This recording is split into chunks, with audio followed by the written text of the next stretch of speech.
So, I get asked a lot of times, like, why do I do what I do? How did I get into healthcare? Why do I run a hospital? And I think a lot of it goes back to experiences we have when we're younger. And when I was probably about 16, in the city where I grew up in Vicksburg, Mississippi, they had an old Catholic hospital there, and they had this thing called a volunteer program. Teenagers, right? Yeah, so, that's cool. Yeah, so a lot of times you'll hear people my age and older will refer to the volunteer programs as candy stripers. And Right. I don't know if you remember that, but yeah. but it was because the girls in the program would wear skirts that looked like candy stripes. Yeah. So that was the I had worked the summer before, and Did you have a candy stripe shirt and pants? I did not. So I did not. So my shirt was a maroon. I had a maroon top, and I had to wear white pants and white shoes. Oh, so man. that everybody at the hospital would know I have no idea what I'm doing. And Rookie all and over. Don't ask him to do anything. But we had a chance to work, throughout the hospital and do different jobs and everything from working in housekeeping to helping in the kitchen to putting pills together in the pharmacy. It was a little different back then. Things were a little more lax. Right. And then my favorite job though was working with respiratory therapy. So as you may know, respiratory therapists are the guys that will come in and they'll do respiratory treatments on you. They can also help intubate you, and they work with a lot of people in the ICU, and they're trained in that area. And it was interesting because it's all about the airway. And so what they would do is they would run out and do a couple treatments, then they would go back and hang out in the lounge. And so I'd go with them, and they go back to the lounge, and everybody smoked. This was like in the late 80s. Yeah. So it was, the whole respiratory therapy department would sit around and smoke and The respiratory therapy department. Yeah, and have snacks and and I said, well, this is great. I could I could get with this. These guys have fun all the time. So anyway, years later, I graduated undergrad and went to school for healthcare administration, but a lot of that was tied back to those early experiences, kind of understanding, the hospital is a very different place, interesting place, and there's also always something new every day that you just you don't know what to expect. So you got great exposure early on. Early on, yeah. So hey everybody, I'm here with Jon Paul Croom. He's the CEO of North Fulton, Wellstar North Fulton Hospital, and I asked him to come talk with me a little bit today. We're going to explore some things about how hospital business has got a lot of similarities to other businesses and some things that aren't similar. And then also, COVID's on everybody's mind and stuff, and we're going to talk a little bit about that. So tell me, have you had your COVID shot? I have. All right. And so I know he has because he called me and said, hey, you need to get yours. So I was able to do that. So you believe that people should get a COVID shot? I do. All right. I do. And your reason for that is? Well, I work, obviously with a lot of physicians and other clinicians. A lot of what we do is fact-based science, and Right. I was very anxious, especially if everybody can, think back and remember early in COVID, we didn't know if we were going to have a vaccine or not. Mm-hmm. It was a scary time about a year ago. Mm-hmm. We were in a much different situation. And in the hospitals, while everybody was dealing with COVID, we saw some very, very sick people. And I saw some very sad situations. And these were people that didn't have access to a vaccine because we didn't have one. And it was a tough time. Not just our hospital, but every hospital. And it was a tough time for the nurses and the doctors and the other staff there who were frightened every day because we didn't understand at the time, how contagious this was, Uncertainty. how easy it was to catch. There was a lot of uncertainty, and we had to go to work every single day. And, and even though I'm there, I'm an administrator, the real heroes are those people that are at the bedside. I mean, Right. the people that are going in there, donning up, their mask and their And then they got to go home and hope they're not gotta sick, go home. right? So there were a lot of stories about people would there were doctors and nurses who were sleeping in the basement and they didn't see their kids for the first couple of months, or they were leaving all their clothes in the garage, or so there was a lot of things going on because we just didn't know a lot. And as we learned more, and as the vaccine came out, I think there were quite a few people that were just really interested in getting So a hold what of it. about the rest of the people there in the hospital? I mean, have they felt the same way? Are you seeing that a large percentage of the people in the hospital got vaccinated? Yeah, I think it's I think it's a mix. I think a hospital is really a reflection of our community. Okay. And I think today there are so many different thoughts, and everybody has an Their opinion. You can become an expert by going on social media, and you can say what you want. And really, when I say there are hundreds of different opinions, there are hundreds of different opinions about what COVID is, about the shot, about if there's anything gonna happen later, what the studies mean, and I just really encourage people. I mean, one thing is reading, but really talking to people that have a science background and can explain the studies that have been done. I hear that this COVID shot is something different about it versus the other shots we've been getting. There's some way that it is in your system. Do you know about that?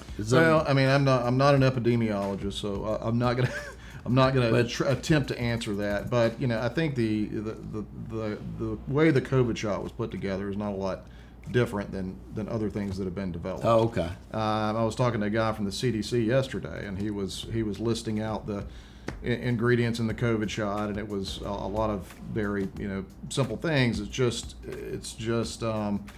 It's important to look at the studies that were done.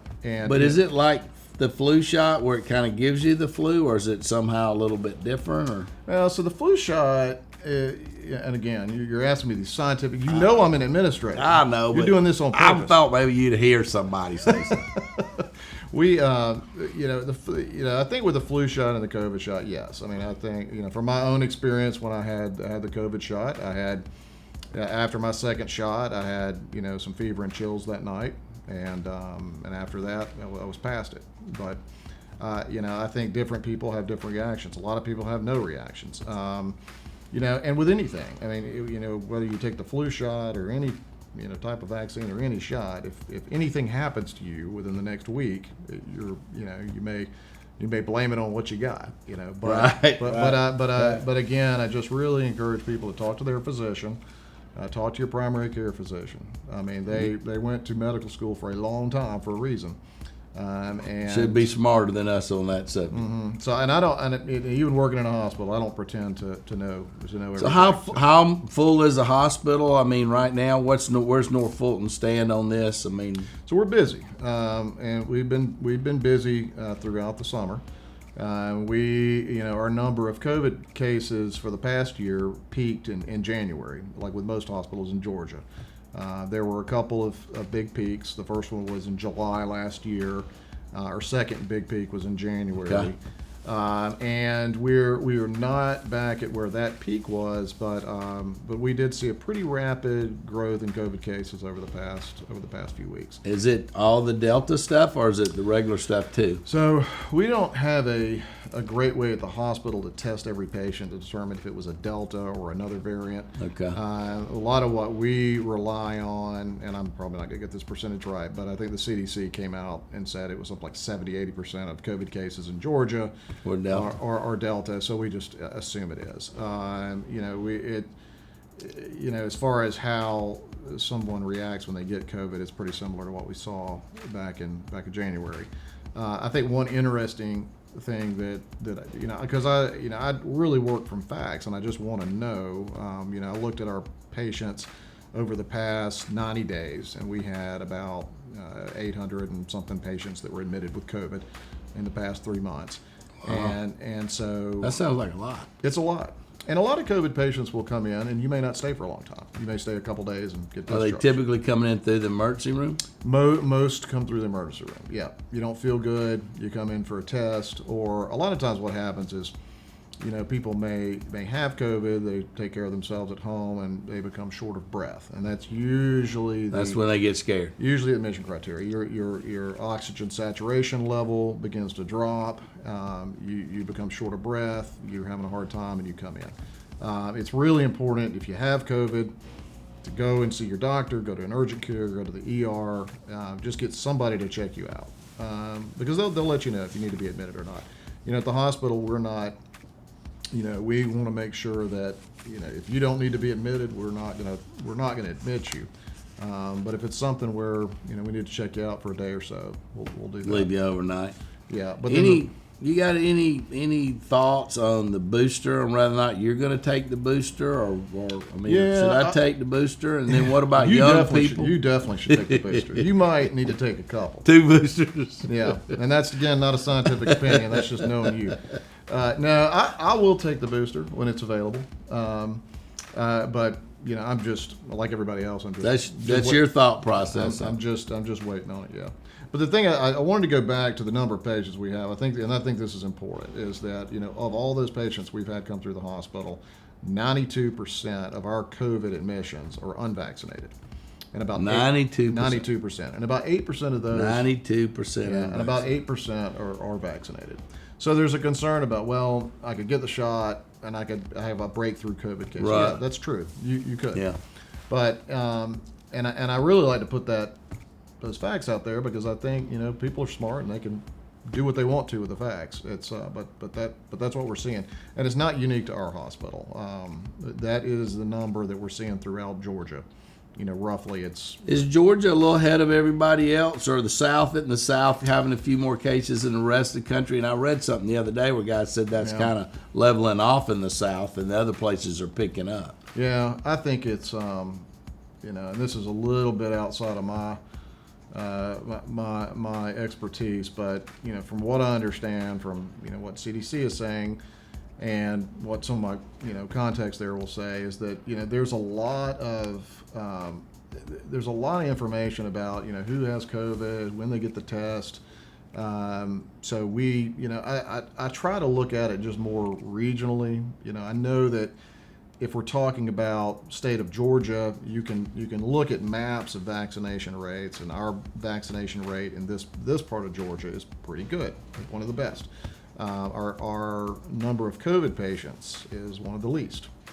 It could be coincidental, could not be, but there are certainly places in Georgia that have very, very low vaccination rates and are really struggling right now. I think you saw probably in the news today, the governor sent 100 and something National Guard out to 10 different hospitals throughout the state, and those hospitals are truly struggling. It's very busy where we are, but it's but it's manageable for young. We're not in the same situation as others, and we're somewhat fortunate right now, and I hope that continues. So let's talk about the business of hospital. Running a hospital. In the mortgage business, I got to go out and bring customers in. I'll bring customers in. I don't eat, so I eat what I kill or whatever. How do you bring business into a hospital? So, a hospital, and I think the way I can answer that is talking about who the customers are. And there's several different types of customers. So initially you think, your customer is your patient, and that's true. Patient's the number one customer. But a customer is also our physicians. Because physicians choose where they send their patients, or they choose where they do their surgeries, or they choose where they want to do their procedures, and so they're also a customer. So as you're developing business for a hospital anywhere, you have to maintain and grow relationships with both your patients and the people that refer those patients, and you have to establish relationships that are beneficial to both physicians and the hospital. So that landscape has changed over the last 10, 20 years of the independent doctor, right, versus a doctor that now works for, I guess, a hospital. What's going on in that? How's that going? What's on the horizon for that? Yeah, so I've been in this business for a little over 20 years, and I've seen it kind of, it'll cycle. And right now we're in a cycle where there are more physicians becoming employed, and there's a lot of different reasons for that. When you're a family practitioner and you've got your own practice, or maybe you have a partner with you, you're running a small business. That's what it is. Yeah. And a lot of physicians, you went to medical school and to be a doctor and take care of patients. and some of those physicians figure it out, and they're really good business people too. Some figure out pretty quick that they didn't get into medicine to hire and fire people or deal with HR issues or pay rent, meet payroll and all this other stuff that has to be done. Right. And so there are some physicians that choose to say, you know what, I'm going to let somebody else handle that. I'm going to focus on medicine. And then I think the other issue that we've seen nationally is that as insurance companies start to make agreements with larger groups, and you get better rates, and so rates with large groups of physicians, they tend to get better reimbursement from an insurance company than you do if you're on your own. So the same doctor might make more money on the reimbursement. Sure, potentially, yeah. Based on who they're signed up with, so to speak. With the managed care companies. Now with Medicare and Medicaid, it's all the same. But so I got to think your business is a little bit like mine in that I generically do mortgages, but there may be some mortgages that I specialize in, right? Is there a piece of the pie that you think that or that you're trying to build to say, hey, we're known for this, or this is where we shine? So in our particular hospital, we are known for several things. I mean, one is we're uniquely a community hospital, which means we're a 202 bed hospital. We're located in the community of North Fulton, but we're also the only level 2 trauma hospital between where we're located right now, and you have to go down to either Grady or Atlanta Medical Center. If you go to the west, you have to go all the way to Kennestone. If you go to the north, you have to go all the way Gainesville? to the north. Yeah, you have to go all the way to Gainesville. So and those are level 3? Level 2. These are we're level 2. Yeah, we're level 2. I'm sorry. AMC is a level 1. And level 1's the Grady's best. Or they got the most stuff. I would say, so the difference between a level 1 and a level 2 in the state of Georgia. Level 1, you have to have residents, as part of your program. You have to have a teaching program, which both Atlanta Medical Center and Grady do. And you'll do research as part of that. But the level of care, the types of physicians they have, we have to have 24/7 service in quite a few specialties, probably 8 different specialties. And somebody has to be on call 24/7 and able to get to that hospital within X number of minutes and take care of a patient. So the highest parts of that are say your trauma surgeons or your neurosurgeons. So at our hospital, at a level 2 center, we have that. We have them 24/7. Somebody is on call. Somebody will be there. A lot of times we'll get the call from EMS as the patient's coming in. Those calls are going out to the surgeons.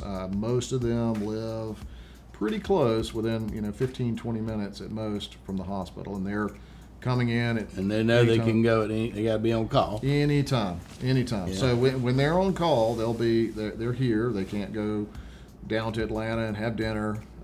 Can't go have a bottle of wine. They're there waiting for that call. And if it doesn't come, they're just on call. If it does come, they're in there, and the whole team's in there. And they meet those EMS when they roll in the door. There's a whole team, from the emergency room doctors to the surgeons to the anesthesiologists. They're meeting those patients as they come into that trauma room, and everybody has a job to do. And they move that patient to as quickly as they need to. If they need to send them to CT or to X-ray or take them straight to surgery, or do something right there in the trauma room. So if you get in an accident, North Fulton's a really good place to go. Or having a heart attack, or so with a heart attack, we're also known for our cardiovascular service. We have a great team of cardiologists that do a lot of work, both with heart attacks, but also with just routine follow-up and caths and that sort of thing. So we got a new stroke guy there, right? We do. And does the stroke people use the same machine as the heart cath guy? Is it the same machine? They can, but they have a much more expensive toy that they like to use more.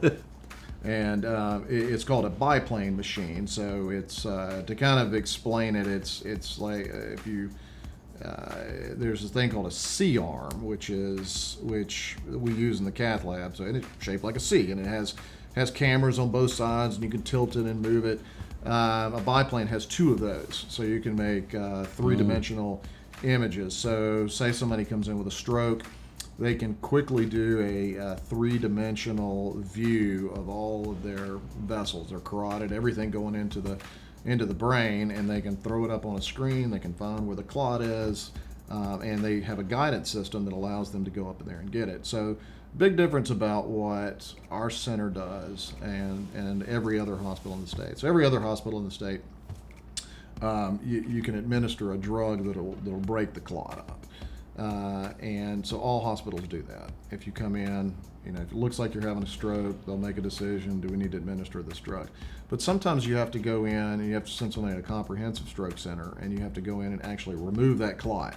So it's just something that's they would refer to themselves, we're like plumbers. You can, a lot of times you can unstop your sink by yourself, but sometimes Drano's not enough. Drano's not enough, and you got to call the plumber. And so you call the plumber in, and that's what they use this big machine for, and they'll go in and actually extract a clot. And we've had just this is the first hospital where I've worked that we've had a comprehensive stroke program, and the fascinating part of stroke is that, with a heart attack, people can have a heart attack, and if you don't catch it early enough, you potentially could die.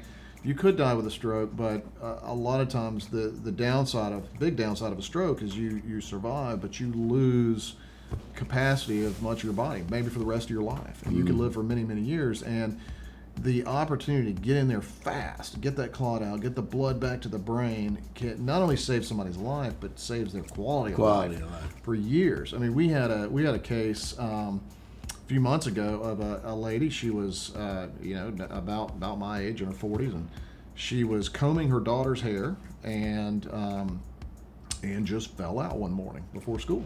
And her daughter picked up the phone, called 911, and was smart enough to do that. EMS came out, brought her into us.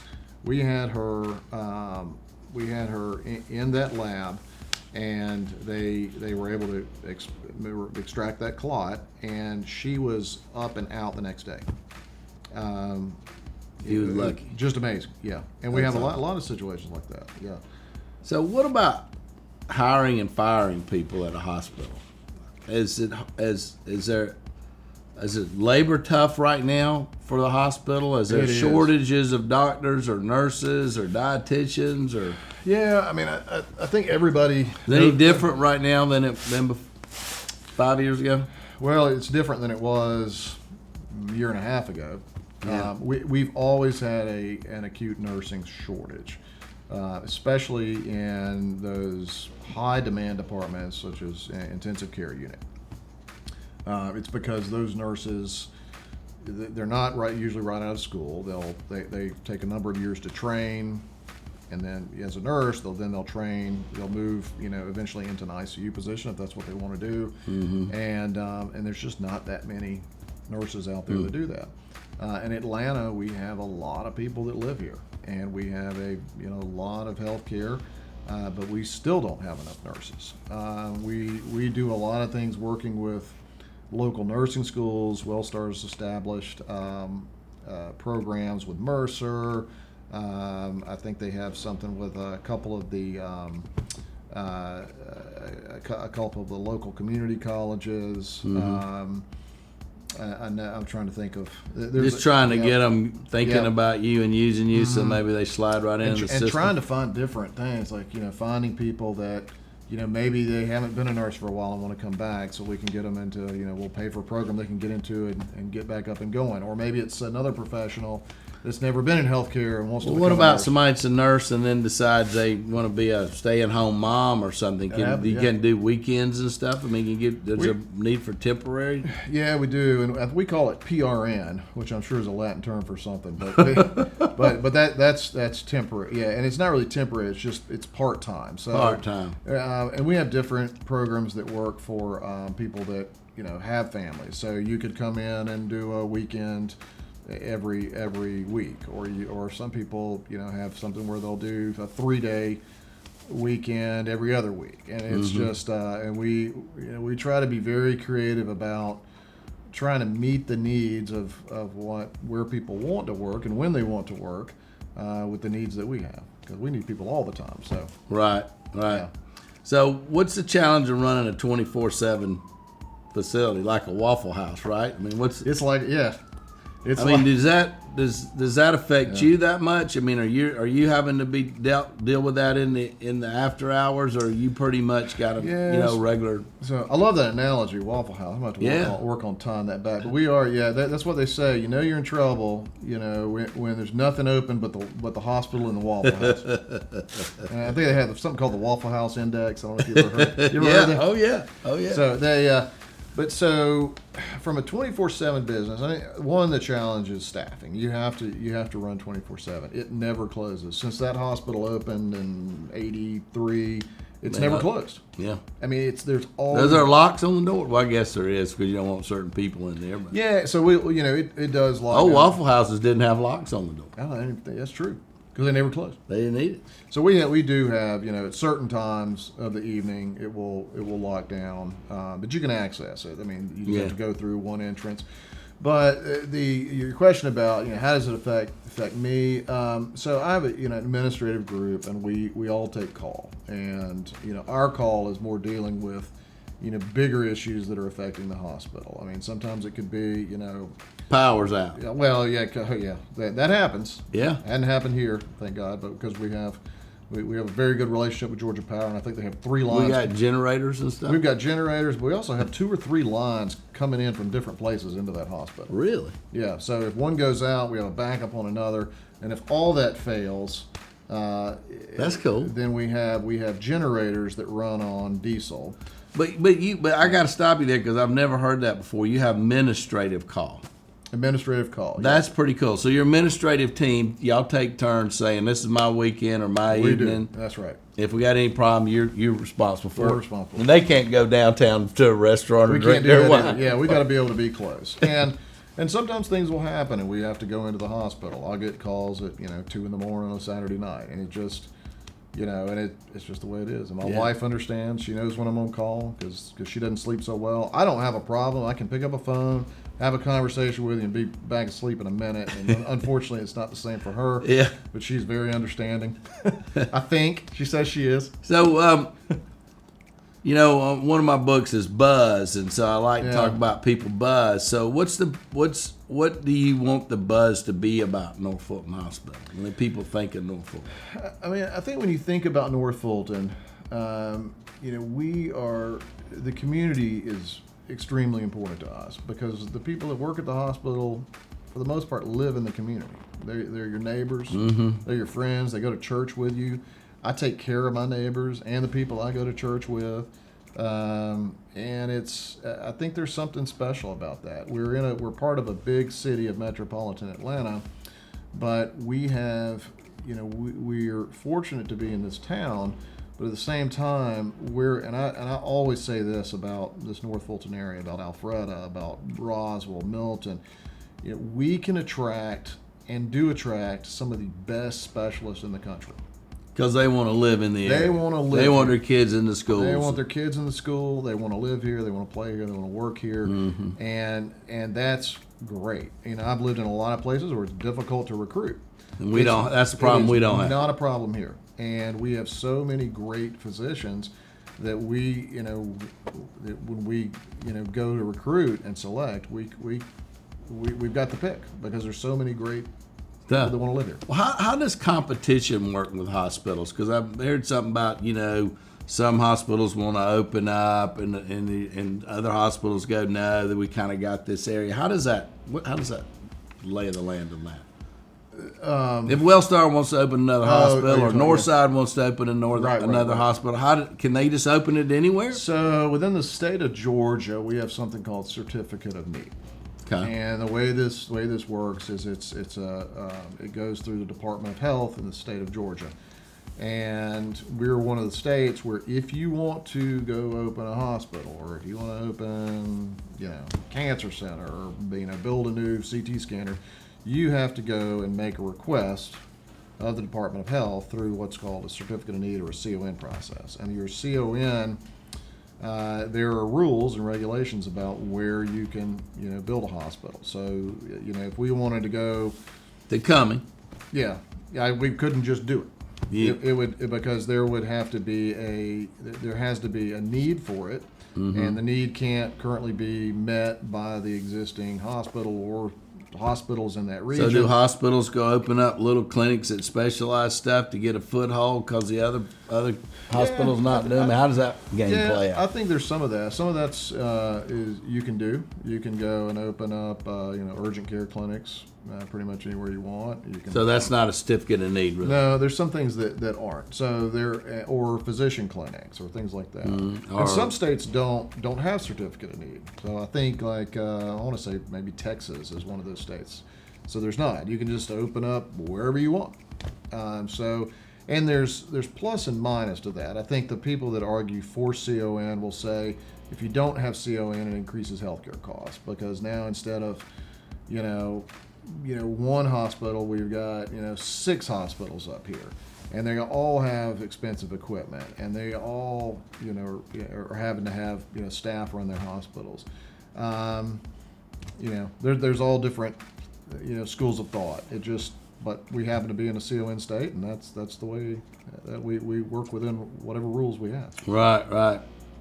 So how do you, as an executive, as a CEO, how do you talk to yourself? What's the conversation you have with yourself? Because you evidently are having a different conversation than a lot of other people, because you wouldn't have come up the ranks like you did. So how do you, what's your thought process on that? Because if you were talking to a younger person and you were saying, they're like, I want you to mentor me, I want to be like you one day, how would you tell them to start thinking about that? I think as I tell, and I do get a lot of those questions, especially young people coming out of school that want a career in healthcare. My first question is, I was like, you have to ask why. Why do you want it? And the answer really needs to be, I love it. It's is that your why? It's what I enjoy. Yeah, that's why I do it. I mean, otherwise I'll do something else. Right. Because if you don't love what you're doing, it's just there's no why do it. Right. It's not. You're never. But there's a whole ton of people in this world that are doing something and don't love it. And you do it for there's people that do it for the money, and they do it because it's expected. But is that your purpose? Is that your life purpose to do? I think my life purpose is, my family is my life purpose. But my job is something that I enjoy, and if I'm at a point where I don't enjoy it, I'll do something else. But what I enjoy about the job is that I have 1,000 people over there that I get to walk around every day through that hospital, through all those departments. So it's like a hospital's like 50 little businesses all working under one roof, and my main job, or the job that I see as my main job, is to try to figure out what my team members need and how to remove those barriers. Because So you enjoy that part of it? I do enjoy that part of it, yeah. Because they have a job. Is that problem solving kind of almost? Or how do you see that in your Some head? of it's problem solving. I think a lot of it I've figured out over the years is trying to not just fix people's problems, but empower them to find a way to fix their own problems. That's huge right there. Yeah. Right? So what you're saying is your philosophy is to empower the people to do what they need to do. Yeah. Not tell them what they need to do. It's not like I'm the general and doing it my way. That's right. If you want and at least with a hospital, if you want it to run the way it needs to run, one is to respect every single person there and what they do, and most of them do their job way better than you could ever do it. Like I talked about respiratory therapists earlier. I couldn't go be a respiratory therapist. But you get a smoke break. Yeah, you used to. Like 30 years ago, they don't let you do that anymore. Yeah. I don't think any hospital. Well, tell me more about your philosophies on how you run your business. So, I mean, where did you get those philosophies? Did you learn those from somebody else, or toodle under somebody, or? Well, I think with anything, Steve, you learn from people you work with and people you work for, and even from people that work for you. I watch that too, and you see what works, you see what doesn't work, you see how people respond. I mean, we've all had a terrible boss at some point, and you're like, I'm not going to do that. But like, what's an example of that? What's something that you know, like? I'm not going to be that guy.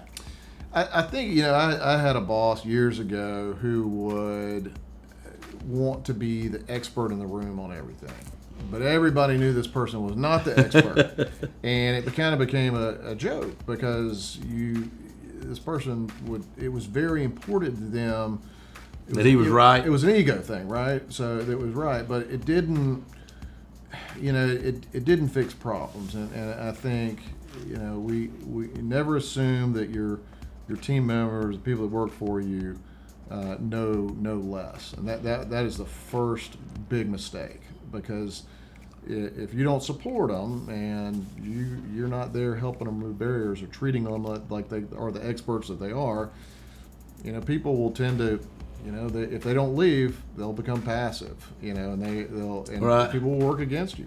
How do you handle the one bad apple thing? Like, you got this group and you got this one bad nurse or bad doctor or something. How do you deal with that? If you can identify a bad apple, and we all have worked, I mean, it's not. There's no way you don't have them, right? You've all worked with bad apples, and you have to find that and either turn that person around or help them. Can you change them? Find another place. I think you can sometimes, but you have to be able to make those hard decisions sometimes too. And that's the tough thing about being a leader and a manager, is you cannot allow somebody that's not pulling their weight to pull the rest of the team down. Because here's what will happen that I find is that bad apple, your team members know that person's a bad apple long before you figure it out. Mm-hmm. And the problem is if they see that person, getting receive away the same with it, raise or get the same bonus as everybody else does, people they just get to the point where why do I continue to work so hard, and they let this person. But do you go to that bad apple and say, hey, you're a bad apple, or we've got some issues and you got to do A, B, and C to stay, or if you don't, you got to go? Or how do you give them the lines in which you determine that, okay, it's not working, they got to go, or this person's making improvement? Yeah, well, I think and people do it different ways. And the way I do it, or I've experienced, my experience has been, you have those conversations. You shouldn't, for somebody that reports to you, it should never be a surprise if they're not producing. The other thing is you have to have those conversations with them to let them know what you're thinking, document them. The other thing is just to make sure that they understand there's some very objective measures. It can't be subjective, like I feel like you're not doing a good job, or it just doesn't. Right. Why don't you feel that? You need to give them some concrete. It has to be stuff. specific. You're not meeting these metrics, and this is what it's causing, or you're not. A lot of times, in my position, it's more. When I have managers, it's how they manage, and that's a lot of our discussion, because you can, because as a manager, you're not really producing anything. I mean, you're there to help to manage and remove barriers. That's your job, and it's frustrating sometimes, because a lot of times I think, we want to get in and fix the problem, and a lot of times I know what the problem is. I was like, I can get in there and fix that problem, but if I fix it, they're going to call me the next time. Yeah. So it's you need your people to fix it. That's right. It's all about empowering your people. Empowering the people. Yeah. And people that are empowered, they'll feel comfortable enough to make their own decisions. They're not worried about repercussions if they make the wrong decision. We may have a discussion, why did we do that? But they're not, but they're empowered enough to, they know that they can pick up that phone and call you if they need you, or let you know what they've done, or they can call another department. They don't have to call their boss, who calls their boss, who calls another boss. That's just a waste of time. Let's just get right to it, get the job done. And I love it when I can one see step that away from. Yeah, there's nothing better than seeing the whole engine run, and a lot of times you weren't directly involved in it, and it just worked, and you hear great things happen. It corrected itself. Yeah.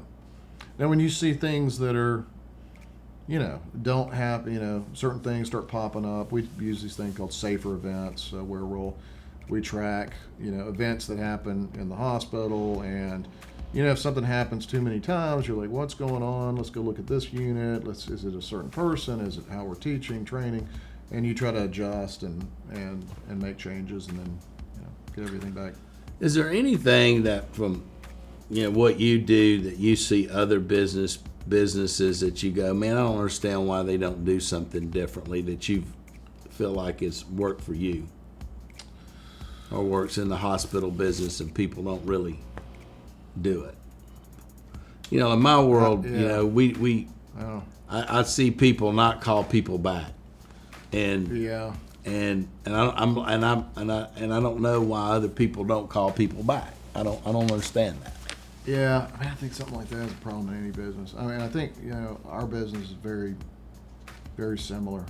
If you don't call your customer back, they get more angry, and then they'll post something on Facebook about you, So you have, and that's every business, you have to be, respectful and fast. And I think a lot of people, on that example, people that don't call people back, I think they're just, they either they don't organize very well, or they'll write it down and forget about it, or they just don't like conflict. And I think you see that a lot among a lot of leaders. I think that's a challenge. They don't. That's a big problem if you don't like conflict and you want to be a leader. You got to at least put the elephant on the table. You got to be comfortable with doing that, I think. And a lot you have to, because if you don't, it just it's going to eat you up. Festers. Yeah, it's going to eat you up.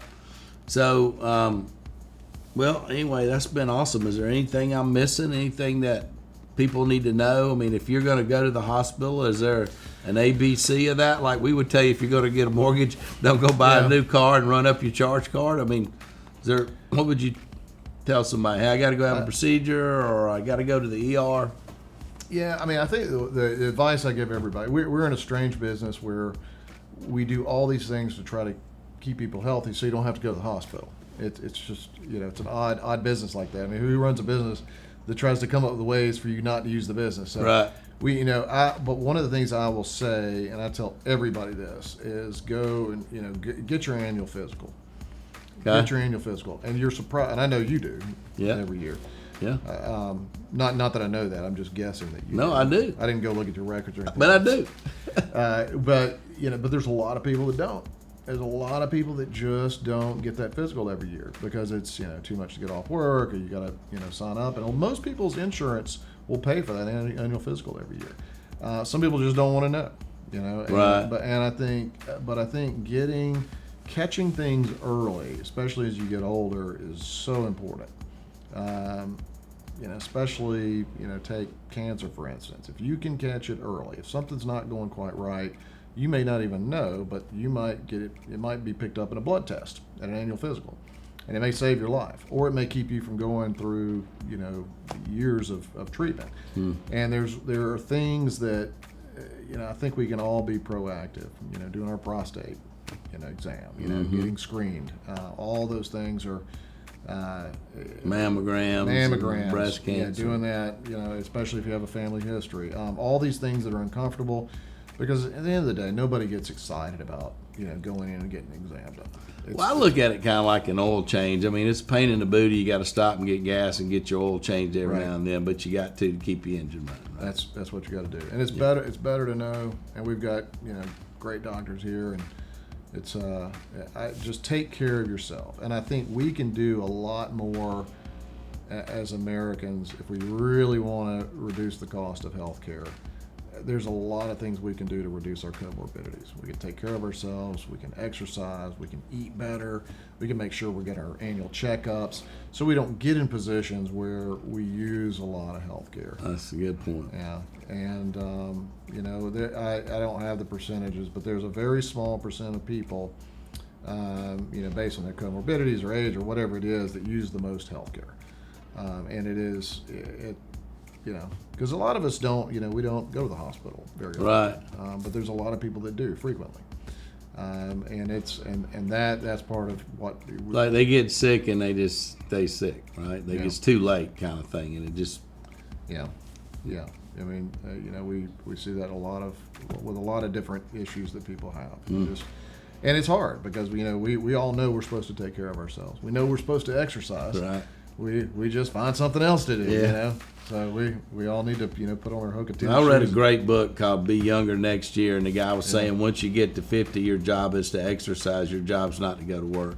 And it kind of gave me a whole change in thought process. So I just tried to figure out a way that I could exercise and work that into my work. So I just do a walk, and the great thing for me is I can talk on the phone while I'm walking, and so I don't feel like I miss it, So it works for me. But anyway, hey, we want to thank Jon Paul for coming and stopping by and giving us some of his time and bringing y'all up to speed a little bit on COVID and what's going on in North Fulton Hospital. So it sounds like to me, if you've got you're in an emergency or you're scared, you need to get down to North Fulton. It sounds like the best place to go locally. So thank y'all for being with us today. Thank you, Jon Paul. Thank you, Steve. Appreciate the opportunity.